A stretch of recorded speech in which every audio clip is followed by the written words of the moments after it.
그리스도의 은총이 오늘도 여러분과 함께 해주시기를 기원합니다. 오늘은 사순절 2일입니다. 오늘 본문 레위기 3장은 언약의 하나님과의 관계에서 평강과 교제를 누리게 됨을 감사하는 화목제에 대해서 말씀하고 있습니다. 화목제란 두 가지 의미를 우리가 이해할 수 있는데, 첫 번째 의미는 언약의 하나님과 화목하게 된 것을 축하하고 감사하는 제사입니다. 하나님과의 화목을 감사하는 제사이죠. 또 두 번째 의미는 이렇게 하나님과 화목하게 된 언약 백성들이 서로 간에 화목해 되고 서로 간에 친교를 나누는 제사이기도 합니다. 그래서 이 화목제를 영어로는 fellowship offering이라고 해요. fellowship은 교제요, 친교라고 말할 수 있겠죠. 그리고 히브리어에서는 샬라밈이라고 부릅니다. 이 화목제를 샬라밈이라는데, 샬라밈이라는 말이 샬롬이라는 말과 연결이 되어 있죠. 그 샬롬이라는 말에서 샬라밈이라는 말이 나왔어요. 이 샬롬은 뭡니까? 샬롬은 평안과 또 평강, 안녕, 친교 이런 뜻이죠. 우리가 서로 인사할 때 안녕하세요 인사하잖아요. 유대인들도 인사할 때 샬롬 이렇게 인사합니다. 그래서 평안합니까? 또 안녕을 기원합니다. 이렇게 인사하는 거죠. 또 샬롬 인사하는 것은 안녕하십니까? 라고 묻듯이 하나님께 대해서도 샬롬이에요. 그래서 샬라밈입니다. 하나님과 평안하십니까? 라고 묻는 거예요. 그래서 앞으로 우리가 안녕하세요 인사할 때는 그 말에는 우리가 서로에 대해서 평안을 기원하고 또 친교를 함께 나누기를 소원하는 바람이 있는 것처럼 안녕하세요라고 할 때는 하나님께 대해서도 그래야 되는 거예요. 하나님께 안녕하십니까? 이런 의미도 담고 있다는 것이죠. 무슨 얘기입니까? 하나님과 평안하십니까? 하나님과 평강의 관계를 누리시기를 기원합니다. 이런 의미가 있다라는 것도 기억했으면 좋겠습니다.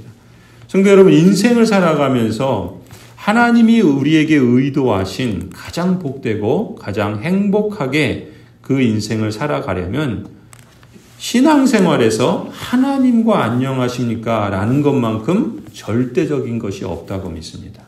우리가 하나님과 안녕할 때 우리 삶의 모든 것이 안녕하기 때문이죠. 하나님께서 언약 백성들에게 화목제를 드리라 일러주신 목적이 바로 여기에 있습니다. 우리 각자가, 또 언약 백성으로서 여러분 각자가 하나님과 안녕하기를 원하시는 거죠. 하나님과의 관계에서 기쁨을 누리고 평강을 누리기를 원하시는 것이죠. 여러분 모두가 하나님과 안녕하시기를 다시 한번 축원합니다. 그런데 이 하나님과 안녕하다는 말을 달리 표현하면은 하나님을 즐거워하는 것이라고 말할 수 있어요. 하나님을 즐거워하는 것. 여러분 어떠세요? 하나님을 즐거워하십니까? 우리가 어제부터 사순절을 보내고 있습니다.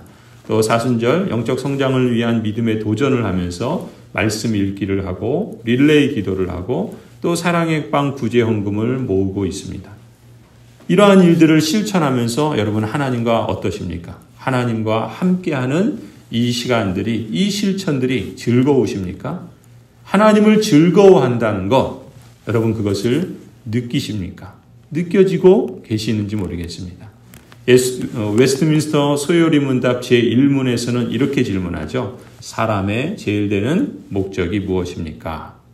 사람의 제일 되는 목적은 무엇입니까? 하나님을 영화롭게 하는 것이고 그 하나님으로 인해서 영원토록 하나님을 즐거워하는 것이라 이렇게 답하지 않습니까? 하나님을 즐거워한다는 것 어떻게 여러분 감이 오십니까? 조금 우리의 이해를 조금 더 피부로 느끼도록 이렇게 설명하면 어떻습니까? 여러분이 연애를 할 때를 한번 기억해 보십시오. 뜨겁게 연애를 하셨을 때가 언제였습니까? 뭐 기억이 나시나요? 가물가물하십니까? 혹 지금이 그때인 분들도 우리 성도들 중에는 있을지도 모르겠습니다. 저에게는 1991년 6월 24일이 특별한 날입니다. 제 아내와 처음 만난 날이기 때문에 그렇습니다. 그 이후에 이 연애의 감정이 커지면서 그렇잖아요. 아내를 더 만나고 싶고 또 만나며 함께 있고 싶고 또 그렇게 좋고 또 오래 있고 싶고 그랬습니다. 그때 저는 가난했기 때문에 과외에서 돈이라도 좀 생기면 뭔가 좋은 선물을 좀 해주고 싶고 그때 산 선물이 요 반지입니다. 이게 커플링인데 아직까지 끼고 있습니다.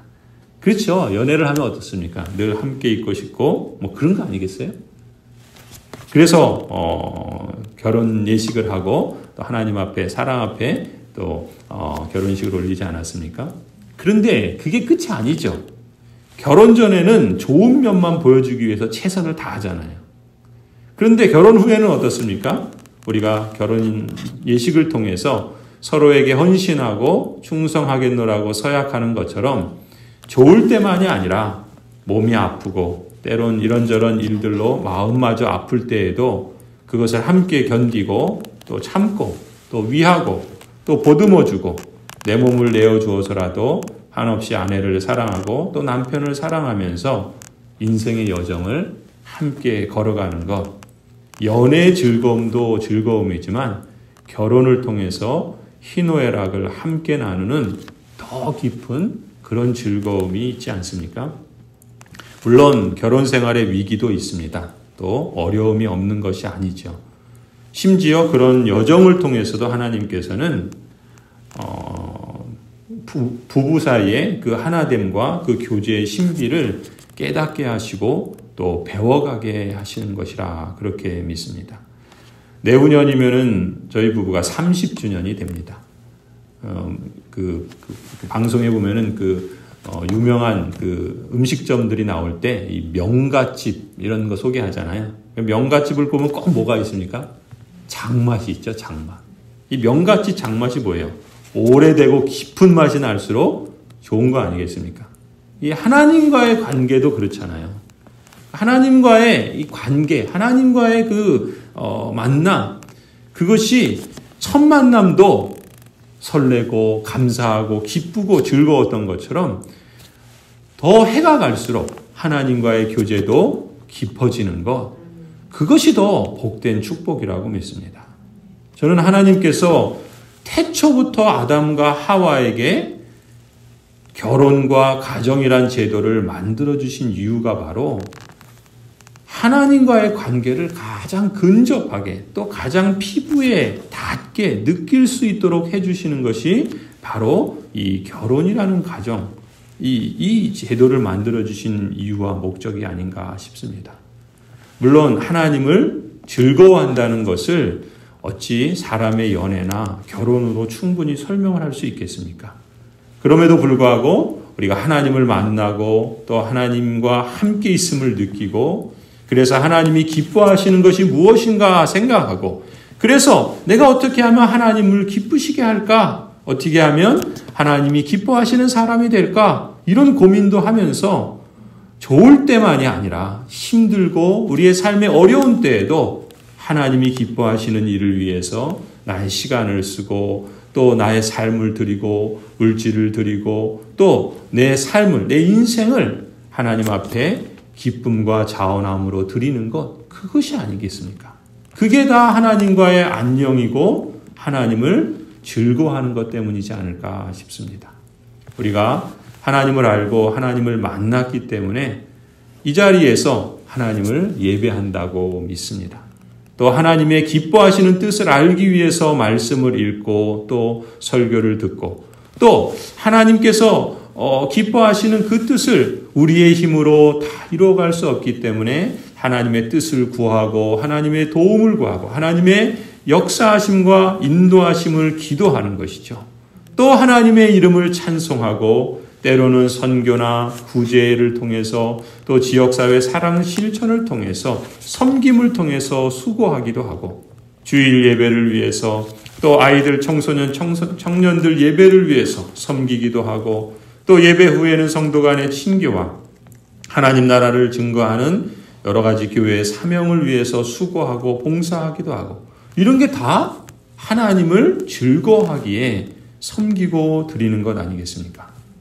이 화목제물을 드리는 경우를 보면은 이 레위기 7장에도 나오는데 이 레위기 7장에 보면요. 감사를 표현할 때 또 자원해서 드릴 때 또 서원할 때 이렇게 세 경우의 화목제물을 드리게 돼요. 그러니까 우리에게 값없이 즐거운 삶을 살 수 있도록 하기 위해서 예수 그리스도께서 친히 화목제물이 되어주신 것이죠. 예수 그리스도께서 값비싼 희생을 친히 치루어 주신 것이죠. 그 사실을 우리가 깨달았을 때, 그 사실을 믿게 되었을 때 저나 여러분이나 우리 자신을 하나님께 자원해서 감사함으로 서원하며 드리는 것이, 그것이 우리 인생을 가장 값지게 하는 선택 중에 하나라 믿습니다. 이처럼 하나님을 즐거워하고 영원토록 즐거워하는 것, 하나님이 우리를 지으시고 또 구원해 주신 제일 되는 목적이 바로 이것이라 믿습니다. 하나님의 뜻이 진정 이거라면, 그렇다면 어떻습니까? 우리가 하나님과 안녕할 때, 하나님과 샬롬이 있을 때 우리의 삶의 모든 것도 안녕할 수 있고 샬롬이 있겠죠. 심지어 때로 인생의 거친 파도와 풍랑이 출렁거릴 때에도 우리는 끝내 하나님의 손 안에서 평안할 수 있으리라 믿습니다. 이 화목제사를 드리라고 하신 이유가 바로 여기에 있죠. 하나님의 언약 백성이 하나님과의 관계 속에서 기쁨과 평안을 누리도록 하기 위한 하나님의 섭리요 은혜의 손길이라는 것을 우리가 잊지 않았으면 좋겠습니다.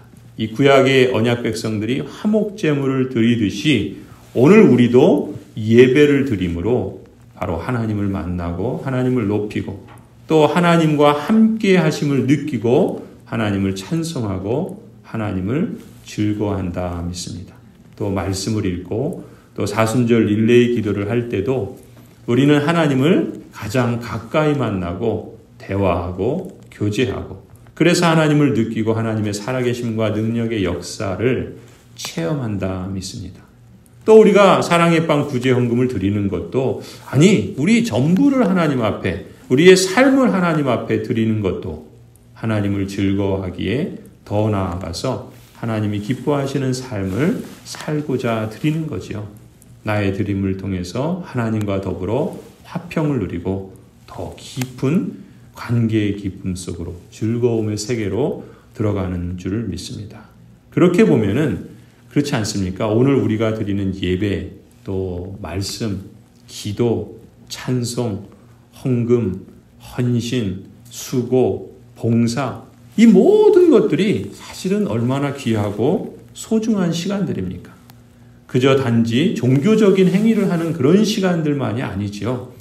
우리가 숨쉬고 살아가는 모든 시간들이 그리스도 안에서 얼마나 소중한 시간들입니까? 이 모든 삶이 하나님께 감사로 드리는 화목 제사인 줄로 믿습니다. 또 우리가 그렇게 화목 제사로 살아가야 할 줄로 믿습니다. 그냥 의례적인 절차나 종교적인 어떤 관습이 아니라 하나님을 만나는 소중한 시간이죠. 그래서 이 시간이 우리 인생 여정의 한 중요한 포인트가 되어서 하나님을 즐거워하면서 영원토록 하나님과 더 깊은 기쁨과 관계와 즐거움의 세계로 이어지는 연장선을 그어가고 있다 믿습니다. 성도 여러분, 여러분이 사랑하는 사람들과 또 함께 있고 지금도 그 삶을 살아갈 수 있다는 것, 그 삶이 오늘 중단되지 않고 계속되고 있다는 것이 얼마나 소중합니까? 또 비록 우리가 사랑하는 사람과 잠깐 떠나 있을지라도 또 하나님께서 예수 그리스도의 재림을 통해서 우리에게 영원한 만남과 그 속에서 이 세상에서 다 하지 못한, 아니 이 세상에서는 때로는 눈물과 아픔과 또 애통하는 일이 있었지만 하나님의 영원한 나라에서는 진정한 그 샬롬의 충만함을 느끼게 해주신다는 그 약속이 우리에게 얼마나 소중한 일입니까? 마찬가지로 그런 점에서 오늘 우리에게 주어진 하루의 삶, 또 이 순간순간이 우리의 인생 여정에서 예수 그리스도를 통해서 영원이라는 세계로 잇대어 살아가는 참으로 값지고 소중한 시간이라는 사실도 우리가 기억할 수 있으면 좋겠습니다. 이 화목제는 이토록 짧은 인생의 순간을 영원한 세계, 영원토록 하나님을 즐거워하는 더 깊은 충만함과 즐거움의 세계로 초대하시는 하나님의 놀라운 배려인 줄로 믿습니다. 성도 여러분, 오늘도 하나님과 안녕하십시오.